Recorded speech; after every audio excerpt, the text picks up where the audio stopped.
Hi, everyone. Welcome back to another interesting episode on the Money Master HQ podcast show. Today, we've got an interesting guest, Jeremy Shapiro. He's a serial entrepreneur and facilitator of the Bay Area Mastermind. He's interacted and worked with a number of entrepreneurs over the years. And I'm sure his experience, knowledge in this area is definitely going to be of use and value to you. So stay tuned. I hope you watch this episode right until the end. So welcome, Jeremy. Whereabouts are you joining us from? Thank you so much for having me on the show. Love what you're doing. I'm out here in sunny California in the heart of Silicon Valley. Nice.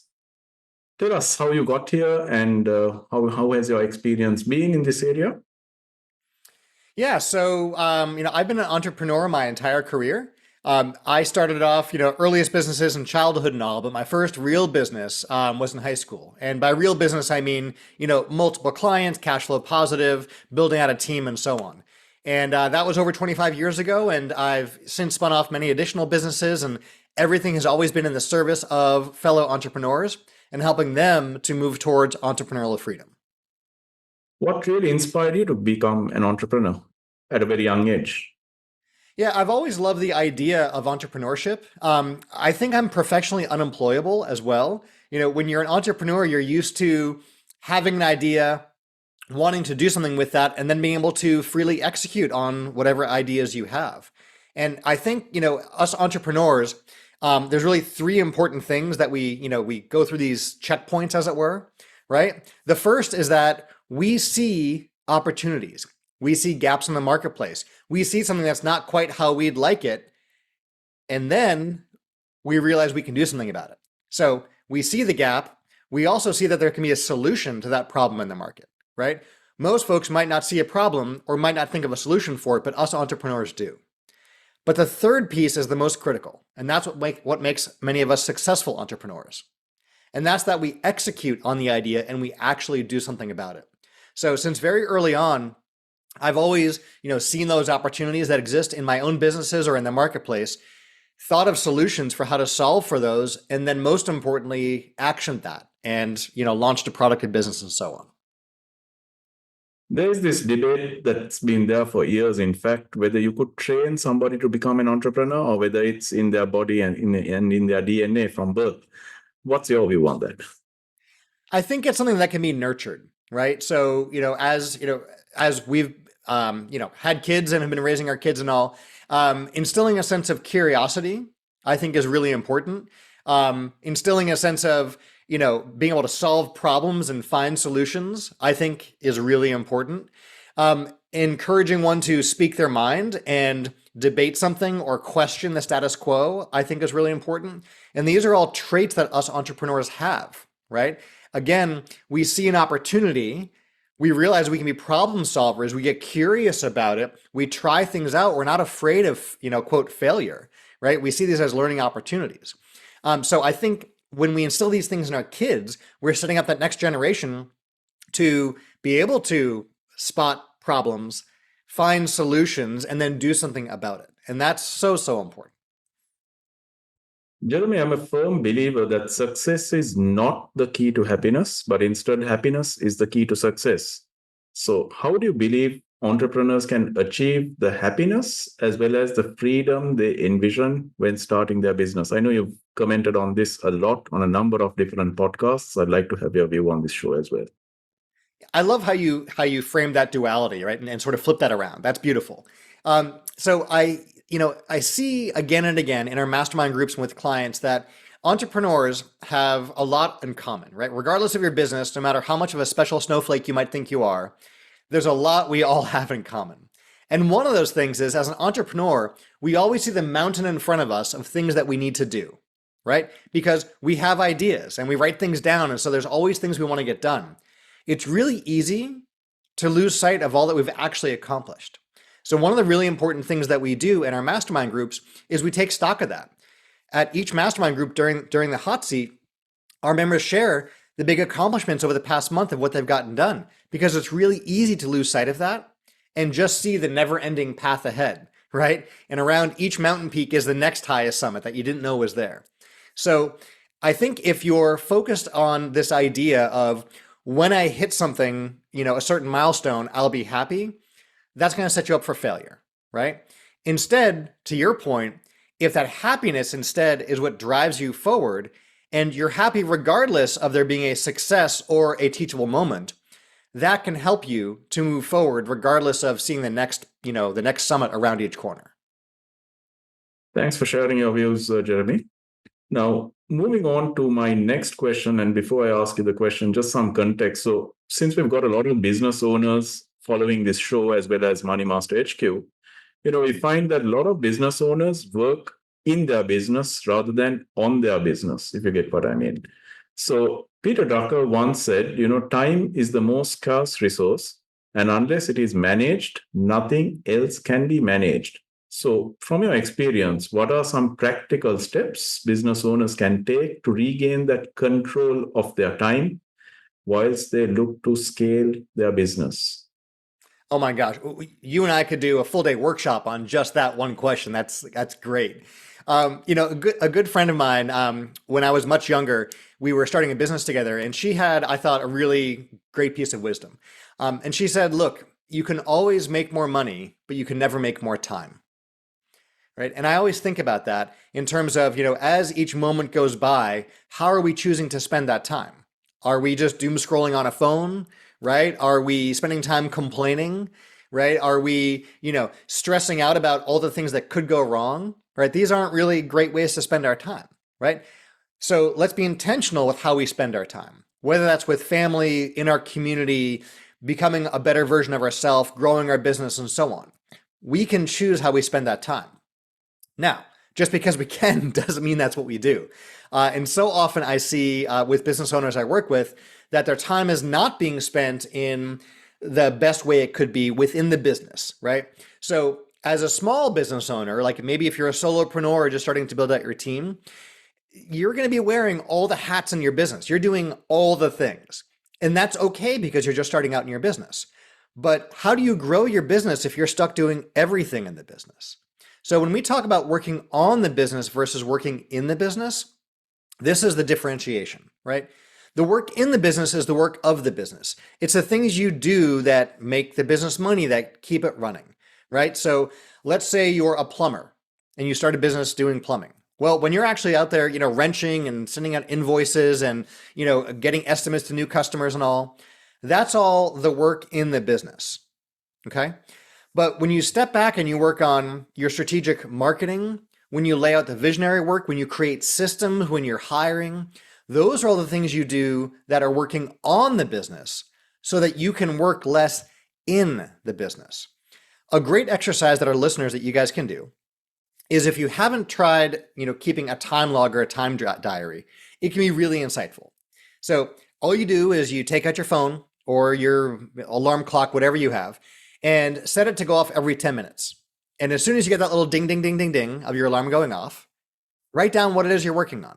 Just a few quick words, right? You can write down emails, you can write down marketing, you can write down, prospecting, whatever it is you're doing, right? And after you do this, even for a day or so, but ideally a week, you're going to get some really good insights as to how you're spending your time. And there's a good chance you're not spending your time wisely in your business. Right? One thing we like to use in our mastermind is what we call the Eisenhower Matrix, right? This divides tasks up into important versus not important and urgent versus not urgent. And within that quadrant, you can organize the things that need to get done so it goes in one of those boxes. And here's what's nice. Things that are urgent and important, this is your firefighting, you got to take care of that stuff, right? But you can't sustainably run a business if you're constantly firefighting all day long, every single day. So your goal is to have next to nothing in that quadrant of firefighting mode, okay? The things that are important but not urgent, those are the things that are going to move your business forward, right? That's the working on your business stuff. That you just calendar, you block the time on your calendar and say, okay, tomorrow from 10:30 to 11:30, I'm getting done this important task, right? It's not urgent, but it is important. Those move your business forward. The things that are urgent but not important, those can usually be delegated, right? You can have someone on your team take care of it. You can hire your accountant to be handling things, that are related to that. You can bring on, your client services, account managers, and so on to take care of all these urgent needs in the business that aren't the most important for you to be doing. That last quadrant, not important, not urgent, you'd be surprised how much of your to-do list actually falls in that category, right? Those are the tasks that we can just, and this is so freeing, you can just take off your list, right? They don't actually matter. And that frees you up quite a bit. So what we've just gone over is how to figure out where you are spending your time, then be more intentional about choosing what you're going to spend your time on. And a big piece of that is the delegation component.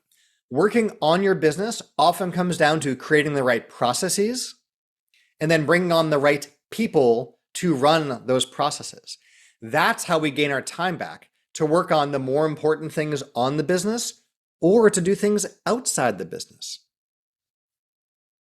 I think you answered a few more questions that I wanted to ask you. And in fact, of the debate on being productive versus busy. So I think, yes, prioritizing those tasks, as you mentioned, and more critically analyzing where your time is being used and spent as an entrepreneur is absolutely critical. So I hope all business owners, entrepreneurs take note of that and analyze your time utilization, at least for a few days or weeks. And like you said, yes, it's going to be game changing for sure. Now, I love that you touched on that busyness thing. I think we've all had the friend of ours in our life who, when you ask them how they are, the answer is an exasperated, "Oh, I'm so busy." Like it's some sort of contest that you win by being busier. I don't want to win that game. I don't think any of us are trying to be busier, right? So if you find yourself engaging in that kind of contest with someone about how busy you are, maybe take a step back and ask yourself, is being busy important? And is that a good measure of success? And are people who make themselves busy the kind of folks you want to be hanging out with? Absolutely. Spot on. All right. So my next question, Jeremy, is based on a quote based on a quote of Richard Branson, rather, where he said, "Business opportunities are like buses. There's always another one coming." Do you agree with that or not? I so agree with that. I was sharing earlier how us entrepreneurs see opportunities. If I can share with you a quick story, I remember being at a conference many years back, and there were probably 1,000 other entrepreneurs like myself in the ballroom, and the speaker up on stage pointed out to all of us and said, "You've all probably been accused of having an ooh shiny mindset." And that caught my attention because, I'd had people say that I would often, look at things like, ooh, shiny, right? We're distracted by something. You've heard people joke around about saying squirrel, right? And you can be distracted, right? And that's often portrayed by the world as a negative thing, right? We're told we should focus, put our blinders on, and just focus on the thing at hand. Well, that's great. But remember earlier we were talking about how us entrepreneurs, we see opportunities. Well, it's a two-sided sword, right? Yes, we can, quote, be distracted by the ooh shiny, but that's where all these opportunities are, right? So those buses that Richard was talking about are all around us. There's business opportunities everywhere. I remember back much earlier in my career, it was a Friday afternoon, and I was feeling overwhelmed in a good way. I had like 7 different business opportunities that I wanted to move on, but I knew there was only one of me, and I had to choose what to do. And I couldn't figure out how to pick. And so I reached out to a mentor of mine, and I called him, he took my call, and I said, "Tom, how do I figure out what to work on here? I want to pursue all of these. I'm excited about all of them, but there's got to be a better way to figure out what to do first." And he had, being a great mentor, a really good framework for how to make that decision. And I was able to prioritize and figure out what I wanted to work on. And over that weekend, got one of the new businesses almost to launched online.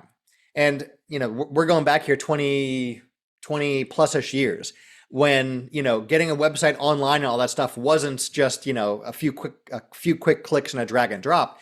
But we got a website online. We didn't have a secure server setup. That wasn't, that was much more complicated back then. There was no payment processing online yet. We were just getting the bare bones of this, idea for a website online.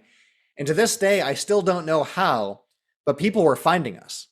And so that Monday we had people signing up, and Tuesday, Wednesday, we had new accounts coming online, and we had no way to charge these customers. We weren't ready to start delivering on, what we're building out just yet. And by Friday, we had these new customers reaching out, asking us like, hey, when can I start using this service? Right. And that came from being able to pursue one of those business opportunities. And within a short period of time, we had that plate spinning, that business online and generating revenue, because we had to go out and create and file the corporate entity, open a bank account, get merchant processing online, and do all of those things. And so before we even got the invoice from our attorneys for the legal work of getting everything set up, we already had the bank account set up, merchant account processing, and revenue in the bank. So the business was cash flow positive from day one, simply by being able to move forward on one of those business opportunities. And once that plate was spinning, I was able to turn focus and get some of those other businesses moving as well. So those business opportunities, like Richard was saying, are all around us. It's just a matter of A, seeing those opportunities, B, seeing the solution or a way to work with the opportunity, and then that third most important one is doing something about it. Wow, that's an amazing story. And I think you shared a lot of useful tips there.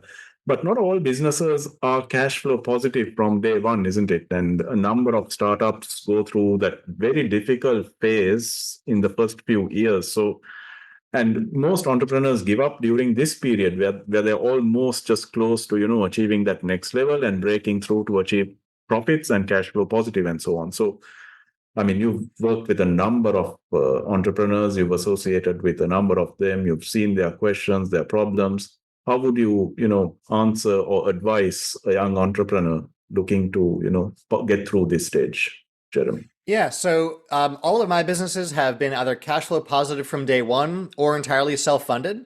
And almost all the business owners and founders I work with are also bootstrapping or self-funding or working with, angel investors and so on to get going, right? So when you're coming at it from that direction, resources are far more limited, right? So you need to be scrappier. What that means is focusing on MVP or your minimum viable product, right? So this is something I work with business owners on all the time, is we all have an idea of what a perfect finished product might look like.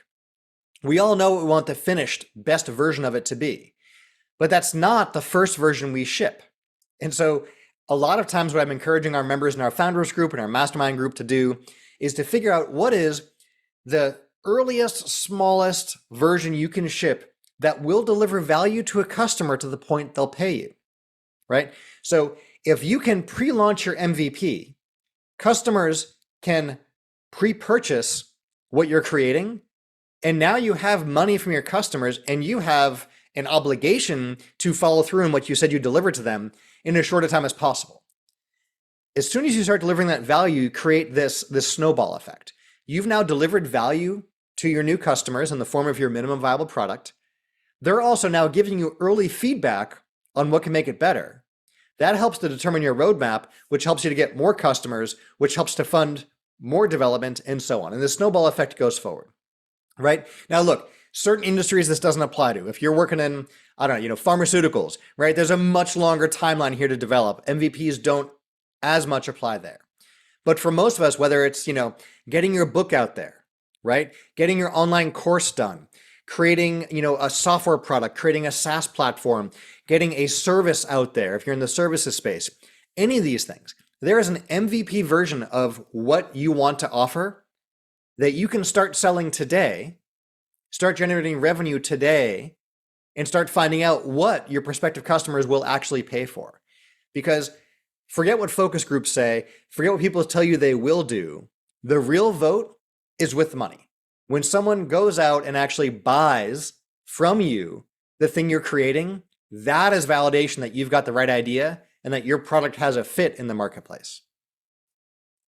Interesting. Now, talking about entrepreneurs versus business owners, is there a difference between the two? And if not, why do we use both different terms?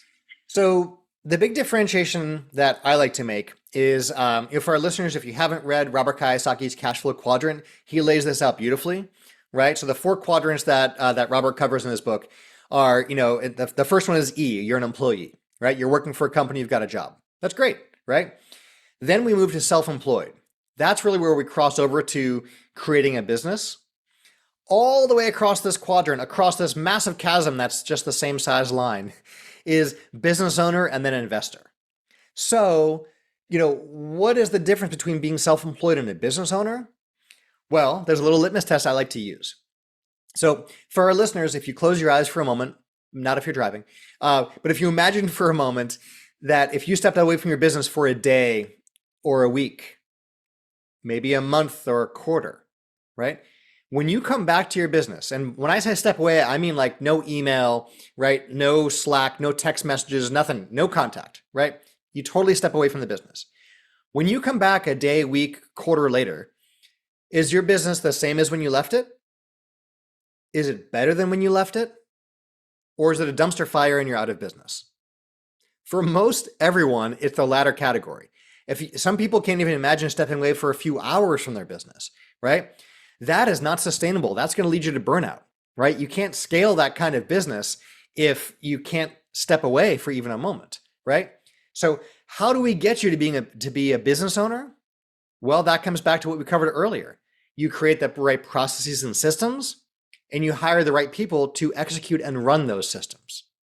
Once you've done that, now there's less things that you're doing in the business day to day. That's what frees you up to not have the business be less dependent upon you. When we look longer term at where your business is going, all of our businesses only go one of three directions, right? One is you pass your business on to your kids. And if you think about it, are you really going to pass on your business to your kids? Do your kids want your business, right? For most all of us, this idea of having a multi-generational business isn't a reality. It does happen, but it's extremely rare that businesses go multi-generational. Okay, so that leaves us with two other options. Behind door number two is you close your business. You run it for a while, then decide just to close up shop. Most all businesses go that direction. And that's kind of sad. You think you've created something, you've built a business, you've built all these relationships, you've created jobs, you've created an income producing asset, and then you just decide to close it, right? So that leaves us door number three. Your third option is you sell the business. So how do you build your business so you can sell it? Of the three options, that's our most attractive option. But to build a business you can sell, it can't be dependent on you, right? So you need to have a business that is profitable, that is able to run and can be a success without you. Now you have a saleable business. Now you have an income producing asset. And that means, again, you're going to need systems and people to run those systems. So if we step back, what do you do to move from being self-employed to a business owner? You create the systems, you hire the people to run those systems, and you make the business less dependent upon you. If you can do that and still generate a profit for you as a business owner, now you know you've got a real business and not just a glorified job. For business owners and entrepreneurs watching or listening to this, depending on which platform they are engaging in, I think some of those thoughts are scary, but that's the whole point, to realize that now rather than when it's too late and start taking action. But just playing devil's advocate, Jeremy, someone could say it's easier said than done. I mean, it's not something that you could do or achieve overnight, right? So how do you think business owners and entrepreneurs should approach this at a practical level? So yeah, I think you're spot on. So first of all, despite what you might hear online or see in books out there, entrepreneurship isn't for everyone, right? It really is only for a select few weirdos out there. We need people who want jobs, right? So it's okay to create a business that provides jobs, and it's okay to be an employee and have a job somewhere. Like those are perfectly okay things, right?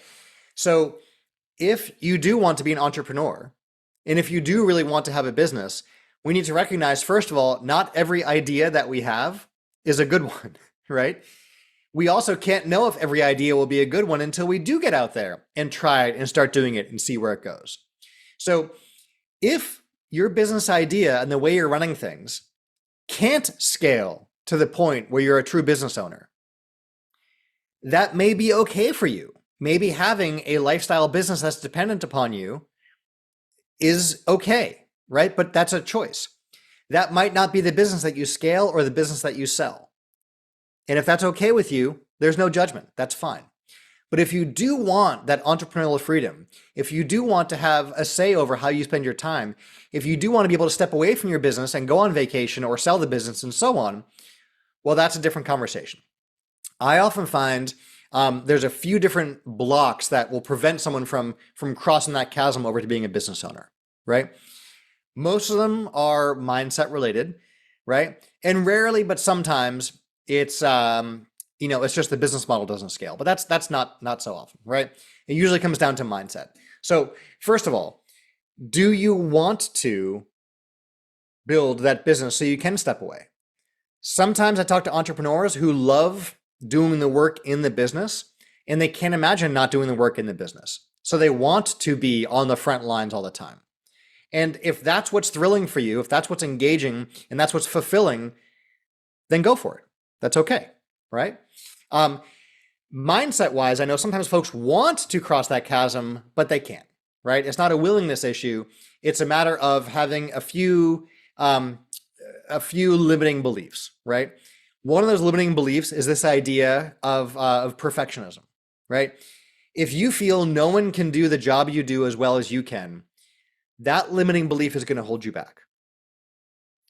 If you create systems and you define what success looks like for doing the kind of work you do, believe it or not, there are people out there who can do the work that you do and they can do it better than you can. And you can hire those folks to run your system and get the same result. Now, if you've created systems and people are using those systems, there are going to be 3 different outcomes. One that we all want is the person uses the system and gets the result you want. Great job. That's really wonderful. That's where we want to be. But often what happens, especially earlier on, are 2 other things. One is you don't get the outcome you want because the system wasn't correct. That's okay. It's a new system. We iterate on these things, right? So find where's the hole in the system. What is it that you didn't list out correctly or clarify well enough that you can then go back and edit and revise the system. Systems are living documents. They change over time. You continually improve them, right? So you adjust the system, person uses the new system, ideally gets your result you want next time, okay? The third is that you didn't get the outcome you wanted. The system was correct, but the person didn't follow the system correctly, okay? So that's just a training and coachable moment. So you get the person to train up, use the system, and follow it better, and so on. Right? Those are your 3 directions you can go. You iterate if you get those latter 2 until you get the right outcome with the right system and right person. Okay? So yes, people can get the result you want if you define that clear enough and train them on that. Okay? The other concern sometimes people have is if they train someone on how to do the business, they'll just go out and start a competing business. Right? It can happen, but it's rare. Right? A lot of folks, like we were sharing earlier, don't want to start their own business. What they want is the security of a job and not the liability and risks that come with having and running a business like you, our dear listener, are willing to do. So create that system, take care of everything else in the business, and that person has a wonderful career that they're enthusiastic about, and they can follow your systems and get that predictable result. Thanks, Jeremy. I think that's going to help a lot of business owners and entrepreneurs on this show. Moving on to the next question. I mean, like I said, you've worked with a number of entrepreneurs throughout the years, and 2 ways of learning is either we make the mistake ourselves and learn it the hard way, or we leverage and learn from the mistakes that others have made and make sure that we have systems, controls, and processes in place so that those mistakes don't take place. So from your experience, what are some of the biggest mistakes that entrepreneurs, business owners make whilst running their business? So as an entrepreneur, it's lonely at the top, right? Who do you talk to about your successes and your wins? How do you find out about, what else is out there and what you can be doing, right? The truth is that it is lonely, but you don't have to go at it alone. So in the mastermind groups that I've been part of for decades and the mastermind groups that I've been running for, almost 2 decades now, we find that people come into the room with 2 things, right? Everyone has their area of genius, right? There's something you're really good at. right? And this is the stuff that you know that you know. You might be excellent at marketing or fantastic with funnels or a really great product person, whatever it is, right? There's something you're really good at that you find easy and others find really challenging. So everyone comes into the room with things they know that they know. The second thing people bring into the mastermind group, and this is usually the reason they find me in the first place, is there's a question they have. There's a challenge, a block, right? And so they've got a big burning question.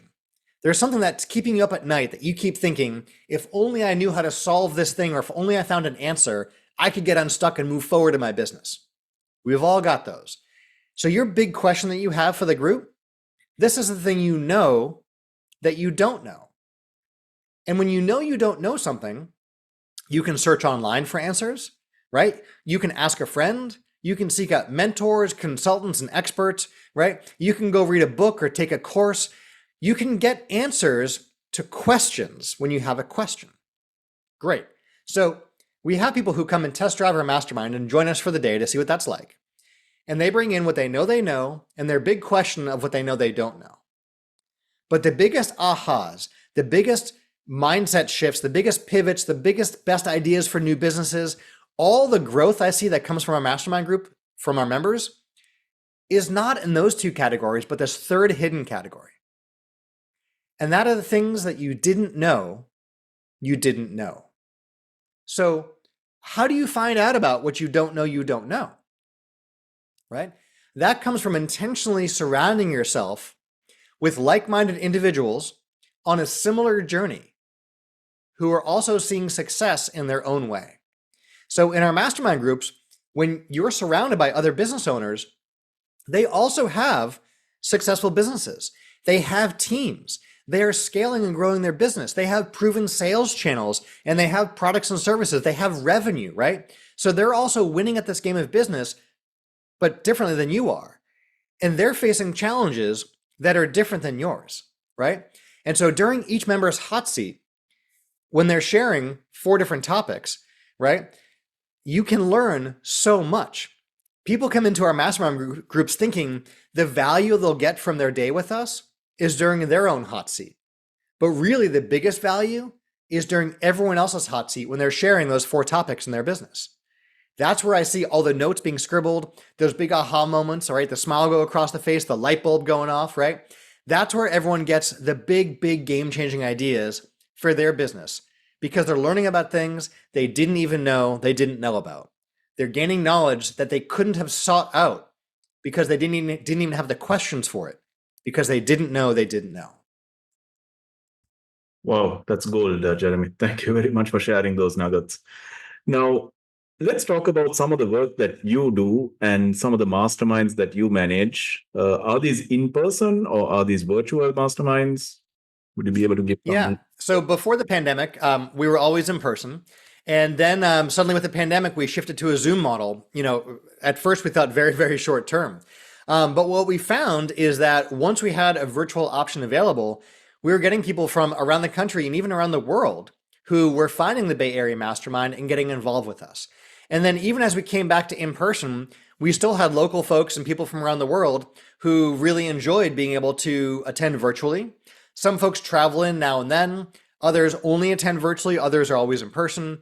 And so with our hybrid meeting format, we're able to, serve the entrepreneurial community wherever people are in the world. So for anyone listening or watching, if they want to get involved in the mastermind, is it open to anyone and everyone, or how could they participate? Yeah, so our group definitely is not for everyone, right? We have an application process because what we're looking for are the right people who are going to not just bring value to the mastermind group, but also can truly get value from the mastermind group. So we do screen pretty heavily looking for the right people who've got the right stuff to really get success within our mastermind groups. So online, we have an application process that prospective members fill out, right? There's no obligation to do this. We have some pretty, eye-opening questions there that can be helpful. Just by going through the application process, you can, get some good ideas for your business. And then we simply go through your application together on, a really casual, no obligation call. And if you and I think that a mastermind group might be a good fit for you, then we invite you to invest in a 1 day with us. You get to participate fully in our mastermind group for the day, get your own dedicated hot seat, hear what everyone else is sharing behind the closed doors. And only after that one day of trying it out do we see if you would find the mastermind group valuable going forward and if our group thinks you'd be a good fit for the group going forward. And if there's a true two-way fit there, then we welcome you into the family you've been looking for all along. A family of like-minded entrepreneurs who want nothing but the best for you, who are not your shareholders, who are not your investors, not your customers, not your vendors, your family, and so on, but people who want nothing but the best for you and to share with you on their journey of where they're going on their entrepreneurial journey. And how could people get in touch with you? Is there a website or your email or the social media handles? Yeah, so you can find, me. I usually hang out on LinkedIn, but really everything else that we've been talking about is all over on BayAreaMastermind.com.